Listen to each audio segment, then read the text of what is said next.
Hey everybody, welcome back to UniXDBS, and today we are here to talk about the rest of the Z Warriors archetype.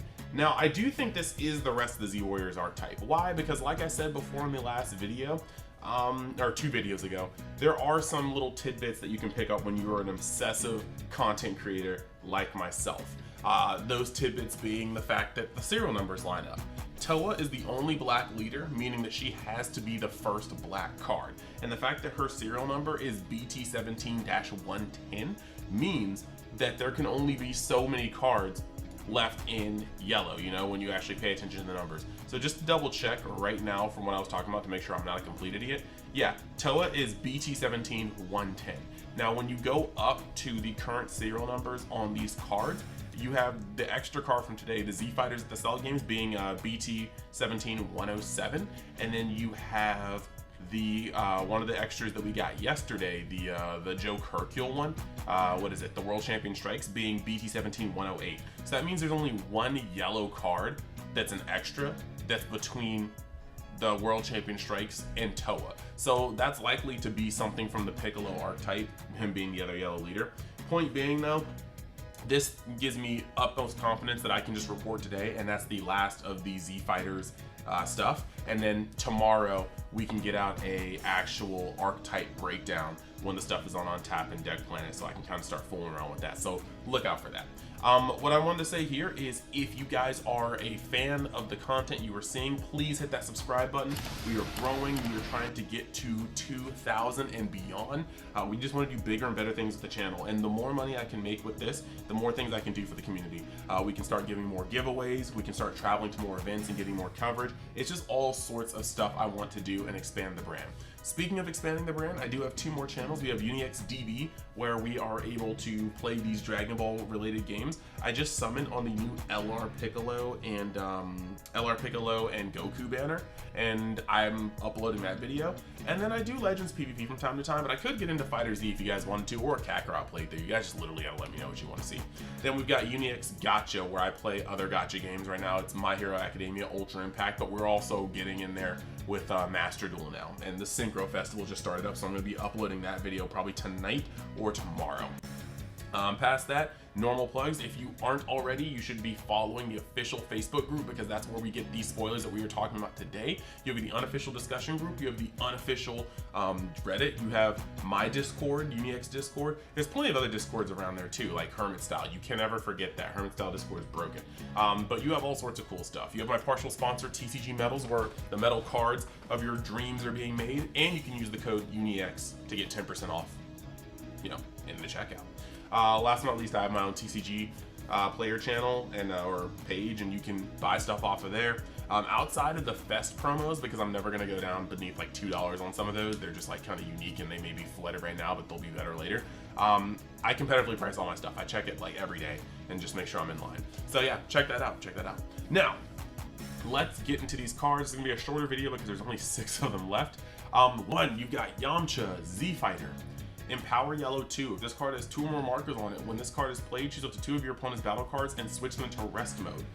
Then you've got 1, Activate Main. This card gains plus 10k power for the turn, plus 0, draw a card. Okay, so this guy is pretty interesting. He comes in and he double taps something. This is wonderful because if your opponent has a blocker, you're going to be able to play this guy, get his effect. And not to mention, you get the auto of your leader to play a unison. This guy comes into play and has his auto, and he can tap down blockers before they can block. So that's actually pretty neat. You've got a +1, which is going to be, you know, this card gets plus 10k power for the turn. That's cool, but he also can draw 1. So if you don't want to swing with him, you can always just use him to accelerate. You take him off the top of your deck, put him on the board, +0 him and accelerate. That's actually pretty neat. The other cool thing is, if he comes in with 3 counters, and then, you know, he taps 2 things down, and then you know, draw a card, and then you play the 3-drop Gohan. The 3-drop Gohan can just blow up those 2 tapped cards. So you've got a lot of like cool little interactions with this guy. I actually really like him. He's simple, but he's efficient. Next, you've got Krillin, Z Fighter, and Power 2. Limit 1. If this card has 3 or more markers on it, when this card is played, choose up to 1 of your opponent's battle cards, and you cost a 4 or less in rest mode, negate its skills for the turn. This is decent. There are a couple of these cards that are like for instance, the Poutine that says, oh, if this is here, you can't attack my leader if I have tokens. This card is going to be able to come down, say no to that. Also, I believe there's a Trunks that says you can't attack my Unison, you can't touch my Unison as long as I have, as long as this card's in rest mode. Yeah, that doesn't work either. So you have these cards that are going to make it, you know, a little floodgatey. In this card, they can come down and just turn off that floodgate. I like that. +1, 10,000 power, that's pretty good. -3, choose up to one of your opponent's battle cards, the energy cost of 4 less in rest mode, KO it. That's actually pretty decent. You're never gonna really use these -3s. I mean, I feel like they're last ditch resorts because these guys normally come in with 3 counters. You're not going to be keeping them on board for too long. I mean, in some cases you may -3 the next turn if they don't get hit, but these are 5Ks, so you know, if your opponent ever wants to pressure you and not pressure, like if they ever want to kill the Unison but not give you cards in hand, you know, they can always swing at your Unison. These guys are really weak, so I wouldn't expect getting the -3s on these off often. Next, you've got Tien Shinhan, Z Fighter. Empower yellow 2. If this card has 3 or more markers on it, when this card is played, choose up to one of your opponent's Unison cards and switch it to rest mode. That's actually pretty cool. Actually, you know what? I don't know. Unless you can play this on your opponent's turn, this really doesn't have much merit to it, does it? I don't think so. Because what are you doing? Like, what are you doing with it? You turn your opponent's Unison to rest mode if they haven't swung with it yet. All right. 1 active main, choose up to one of your opponent's battle cards in rest mode, and it can't be switched to active mode until the end of the turn. That's actually a good +1. -3, choose up to one of your opponent's leader cards in rest mode, and it can't attack until the end of their next turn. Okay, so this is the part that's kind of interesting, right? Because this guy isn't a swinger. You want to play him and then immediately minus him. So one of the things you can do in this particular case is you can play him on top of a one with 2 markers or 3 markers. He goes up to 3 markers, right? He has Empower 2. So you play him for 1, he goes up to 3 markers, and then he's going to be able to switch one of your opponent's Unison cards to rest mode for no reason. I guess that's good if they have a blocker Unison. That's the only time it's relevant. But yeah, you turn the Unison to rest mode, and then you can -3 him to choose one of your opponent's leader cards in rest mode, and he can't attack. That's actually a pretty decent ability, and then you can swing with your leader and re-establish your Unison. You lose your Empower momentum, but you are able to tap your opponent's leader down, and that can be very disgusting, like against KP, against like U7 Gohan, against these combo-centric like decks that kind of need their leader swings as many times as possible. So I think that's pretty decent. He feels kind of weak compared to the other ones because you have to break your chain in order to play him, and that does not feel good, but it is part of the deal. So going over to the next card, we got Trunks from the future. Art looks amazing. I really do want a foil of this. You know what would be really cool if this foil had his hair all, like all gold, but also still in this hairstyle, even when he's transforming. That would be just such a little nice little tidbit. Bandai. But yeah, auto add 1 card from your life to your hand. When this card attacks, it gains plus 10,000 power for the turn. Auto at the end of your turn, switches card to active mode. So basically, if you wanted to, playing this card, unless your opponent specifically removes this off the board because it doesn't have barrier, playing this card can make it so that your Awaken is a turn 2 Awaken if you were going first, or second.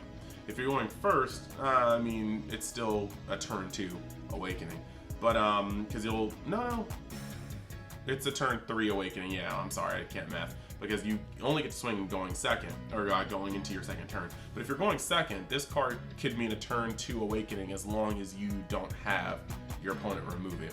So that's pretty cool. But then again, in this format, even with you being yellow, I'm not sure if going down to 4 life on your own accord that fast is really in your favor. You get to search from the top of your deck to play the Unisons on your front side. You have to do it from hand on your back side, so it may be good to stay on Awaken a little bit longer. So this is just kind of one of those generic cards that kind of just be there. Next, you got Sun DripKu returning to Earth. He's got the Roshi glasses. He's got the Yadret drip. He's probably the cleanest looking Goku we've seen in quite some time. I need foil of this instantaneously. But it's just the generic super combo to use and seal. And then we've got the Z Fighters at the Cell games. Activate main limit 1. If your leader card is a yellow Sun Goku card, look at the top 7 cards of your deck, choose 1. Add up to 1 yellow Sand card with an energy cost of 4 less amongst them to your hand, shuffle your deck. Play up to 1 yellow Unison card with a specified cost of 1 amongst them with a marker on it, shuffle your deck. Okay, so this is actually very interesting because this is going to change the range of your deck even more. There are going to be turns where you can be like, okay, swing a +1 my Unison, swing with my Unison, swing with my leader. My leader is going to look at the top 5. While there's more targets in my deck, take a unison, play it. I'm going to resolve that attack. Then this unison's going to +1, and I'm going to swing with it. Then I'm going to tap 1 and play Z Fighters at the Cell Games, look at my deck, and choose another unison. Play it, empower, get its effect, swing again. That's 3 attacks for 2 energy, or for 1 energy. And you still have 1 energy. Like, this could be a turn 2. You could have a unison from turn 1 up and do this. And that would be 1 energy for 3 15k attacks, depending on how you line it up. And I think that's actually really, really cool. Still keeping an energy up to normal yellow things like the new Goku or the Steadfast or anything like that, or Riposte, depending on this. Because if you charge an extra card and use this, you're set up for Riposte and Steadfast already. Next though, it does search a yellow sand, and with 4 or less. And that's actually really wild because that's wait, no, we're stupid. I almost said that's Turles, right? I don't, Is that Turles? I think Turles is a 5 cost, right? Right? Yeah, Turles is a 5 cost. So for some reason in my head, I thought he was a 4 cost for a second. So that can search SS Son Goku, the Final Sacrifice. Let's see. Just because we are at 11 minutes, I just want to see if there are any relevant cards that this searches out, you know? I don't want to just sit here and speculate. I can actually go into the filter. And then we'll wrap this video up. But like I said, there was only a few to actually look at this time, and that's not bad. But let's actually see if we can find some of these sands, right?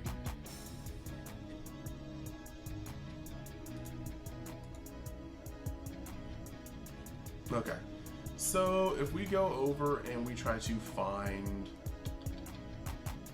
the cost 4 yellow sands, and then we're gonna go to the back of the bus and go forward because actually no, it's only 3 pages. You know, I'm scrolling through here and yikes. Huh. Alright guys, this actually so far isn't like necessarily the best. I thought it was gonna be better. I really thought it was going to be better.